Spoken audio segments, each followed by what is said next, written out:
Moving out of home for the first time is probably one of the most exciting moments in the lives of many young adults. Finally being independent, meeting new people, starting your first job, training, or studying. It's your first real adventure. Like millions of other teenagers, 18-year-old Colleen Slemmer is really looking forward to this day. She has no idea that this experience will end in her death, and that a pentagram will be carved into her body.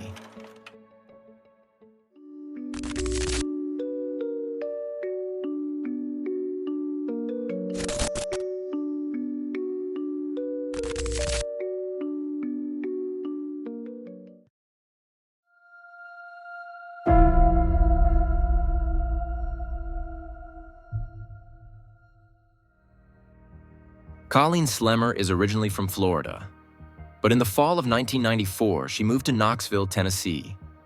That's where the Knoxville Job Corps is located, a training center where she wanted to take a few courses for 6 months. She's immediately given a small room on campus. It sounds pretty cool at first, and things go well in the beginning. But there are also some pretty nasty young people at the Job Corps who enjoy bullying their fellow students. Colleen is teased and robbed by them more than once. 2 girls and a boy have it in for Colleen in particular: Christa, Pike, and their friend Shadola Peterson, as well as their buddy Tatteril Ship. Christa is 18 years old, just like Colleen. She just dropped out of school and moved to Knoxville all by herself. There she is, taking a state-funded course to become a nurse. However, at the beginning of 1995, Christa is less concerned with her courses than with Colleen Slemmer. The thing is, when Colleen was new to the Job Corps, Tatteril Ship had a crush on her. But Colleen wasn't particularly interested in him. Now Tatteril is dating Christa, and he doesn't like the fact that his former crush Colleen keeps running into him. Even though there was never really anything between Colleen and Tatteril, Christa is jealous. She sees Colleen as a threat. And Christa decides that she has to eliminate this threat.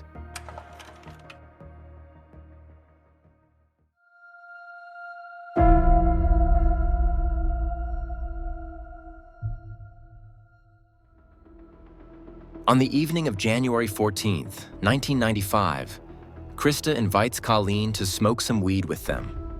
Christa's friends Tatteril and their mutual friend Shadola are also there. Although the 3 of them have repeatedly teased Colleen in the past, she decides to go along. Perhaps she sees this invitation as a kind of peace offering from the group of friends. The 4 of them set off for Tyson Park, which is located on the Job Corps grounds. Once there, everything turns out differently than Colleen had expected. Christa suddenly starts accusing her of having her eye on Tatteril and wanting to steal her boyfriend.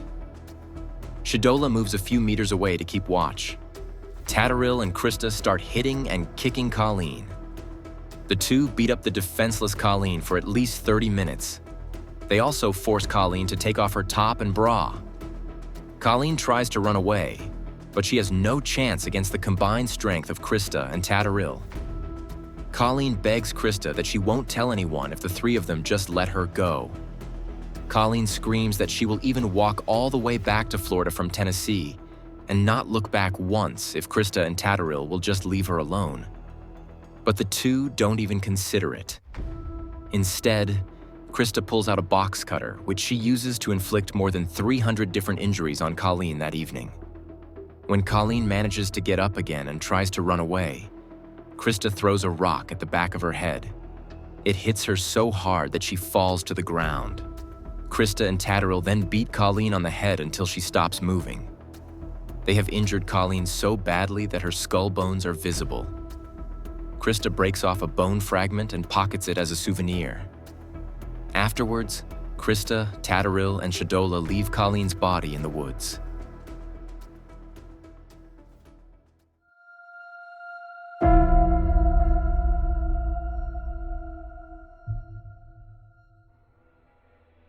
The next morning, January 15th, a gardener is working the early shift on campus. He makes his way across the Job Corps grounds until he suddenly notices something lying off the path near the greenhouse.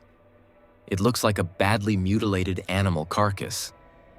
Only upon closer inspection does he realize that the body is too large to be a simple wild animal. The gardener immediately calls the police and informs the Job Corps management. When the forensic team arrives shortly afterwards, even experienced police officers are horrified. Rarely has such a brutally mutilated corpse been found in Knoxville. Not even the face of the corpse is clearly recognizable. The skull is completely shattered. Colleen has to be identified later by her teeth. Among the more than 300 stab wounds, one cut stands out in particular. A pentagram has been carved into the victim's chest. The skin around this wound, as well as around the other cuts, is slightly reddened. This suggests that the victim was still alive when the injuries were inflicted. Immediately after securing the crime scene, the police begin their investigation at the Job Corps. Once it is clear that the dead woman is student Colleen Slemmer, the police suspect that the perpetrator or perpetrators are also among the students. When the Job Corps students leave their accommodation, they have to go to a security desk and sign in and out. The previous evening, 4 students left the building together at 8 p.m. Christa, Daryl, Shadola, and Colleen. But only 3 of them returned at 10:15 p.m. On the evening of January 14th, after returning home, Christa went to see a friend named Kim, her roommate. Christa took the broken piece of Colleen's skull out of her jacket pocket and showed it to Kim. Kim was only 16 years old at the time and understandably extremely intimidated. Christa told her that she had just killed Colleen Slemmer and that it had taken forever for Colleen to die.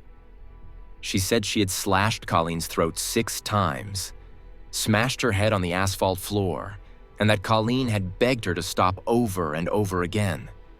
The fact that Colleen was still talking annoyed Christa even more and incited her to further violence. Finally, Christa threatens Kim that she will kill her too if she tells anyone about what happened. The 16-year-old obeys Christa out of fear and says nothing. Today, Kim is very ashamed of this, but at the time, she was simply too afraid that Christa would attack her too. So she kept quiet throughout the night, even though she couldn't sleep a wink. Before it becomes clear the next morning that a student has been murdered, classes at Job Corps are proceeding as normal. In the middle of a lesson, Christa Pike suddenly turns to another student named Stephanie. Christa points to her sneakers, which have small brown speckles on them. She pompously explains to Stephanie that it's not mud, but real human blood. Then she pulls the piece of Colleen's skull out of her jacket pocket again and shows it to Stephanie. She tells Stephanie exactly the same story she told Kim the night before. And just like Kim, Stephanie is too scared to tell anyone at first. During the day, however, the police arrive on campus and begin their investigation. One by one, a police officer searches every room in the apartment complex. In Tadaril's room, the police officer finds something that surprises him: a real satanic altar and lots of literature on the subject of Satanism. There are also piles of books on the subject in the room of Tadaril's girlfriend, Christa. This is a direct link to the pentagram carved into Colleen's body. What's more, the splintered piece of Colleen's skull is found in Christa's jacket pocket. No further evidence is really needed, but gradually the statements made by Kim and Stephanie are added to the case. As a result, Christa, Daryl, and Shadola are arrested on the Job Corps premises. Shortly after her arrest, Christa makes a confession. The evidence against her would have been overwhelming anyway. During the interrogation, she calmly and precisely tells the officers what she did, almost in a good mood. She also readily admits that it was her idea to torture Colleen and that she was the main perpetrator of the assault. She says she didn't really want to kill Colleen, only to hurt her, but the police believe she is lying. For one thing, because of the severity of Colleen's injuries, with over 300 stab wounds and an open skull, Christa must have known that Colleen would die. Secondly, there are the statements made by Daryl and Shadola. Both say independently of each other that Christa became really angry at some point because Colleen had survived most of the attack. At one point, Christa shouted, Why isn't that bitch dying? Then she grabbed a rock and hit Colleen on the head with it until she stopped breathing. Even if Colleen's death may not have been planned from the outset, seriously injuring her was definitely a firm intention. And once Christa and Tatterall got going, Christa wanted to see it through. That's why Christa Pike, at just 18 years old, is facing the death penalty.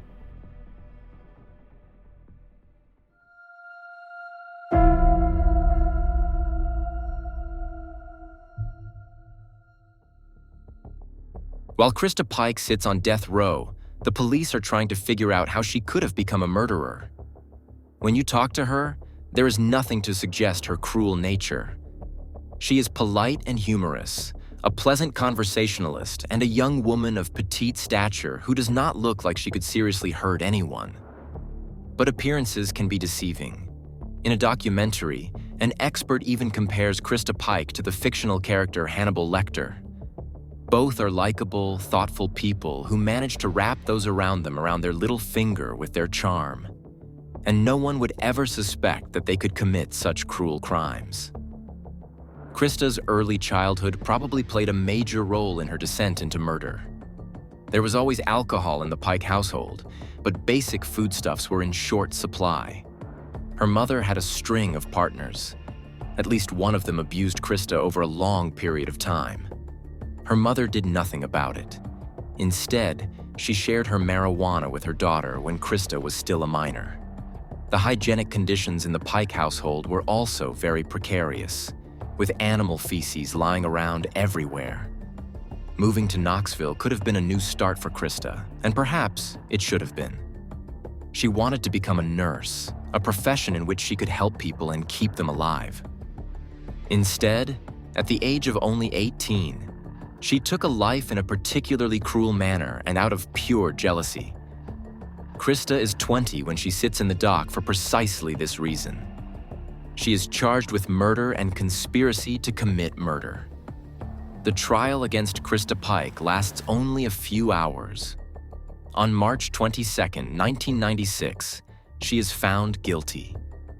Her accomplices receive lighter sentences. Tatterall is sentenced to life imprisonment, but with the option of applying for parole after 25 years. Shadola even received only a suspended sentence because she testified in court as a key witness against the other two, and because she only played a passive role in the actual crime. Christa Pike has been on death row since 1996. Christa has appealed as often as possible to try to avert her death sentence. And I mean as often as possible. She now has no further options for starting new proceedings because she has already tried everything. Nevertheless, Christa Pike is still alive, and at the time of recording this video, there is no date set for her execution. Instead, the threat of punishment hangs over her like the sword of Damocles. And since Christa is already facing death, she seems to see no point in behaving particularly well in prison. In 2001, she almost murders another person. Christa and a fellow inmate named Natasha Cornett get into an argument with a third prisoner named Patricia Jones. During the altercation, Christa and Natasha try to kill Patricia. Patricia is very lucky that prison staff notice the commotion in time and are able to separate the women. She says she would finish the job if she ever saw Patricia again. Christa is brought before the court again for this incident and sentenced to another 25 years in prison for attempted murder. Not that it makes any difference to her because, as mentioned, she's on death row. Nevertheless, Christa continues to cause trouble. She begins affairs with two prison guards. One even starts planning to help Christa escape from death row. The plans are so concrete that another accomplice and an escape route have already been organized. Only by chance did the prison authorities discover and stop the escape attempt. So Christa Pike continues to await her execution, just like Colleen Slemmer's mother. She longs for the day when her daughter's murderer dies and will probably not be able to come to terms with what she has experienced before then. This case is probably one of the most brutal we have ever had. I know the debate is ancient and very heated, but every time we talk about the death penalty here on Insolito, I wonder what you actually think about it. For my part, I am very happy to live in a country where this punishment no longer exists, even though I don't want to presume to judge when relatives of murder victims, like Colleen's mother, long for such sentences to be carried out. Feel free to write your thoughts on the subject in the comments. By the way, you'll also be supporting the channel because any interaction increases the likelihood that the video will be recommended to people who haven't subscribed to Insolito yet. Other than that, there's not much more to say. Have a good morning, afternoon, or evening, depending on when you're watching the video, and I hope to see you again in the next video. Until then, bye everyone.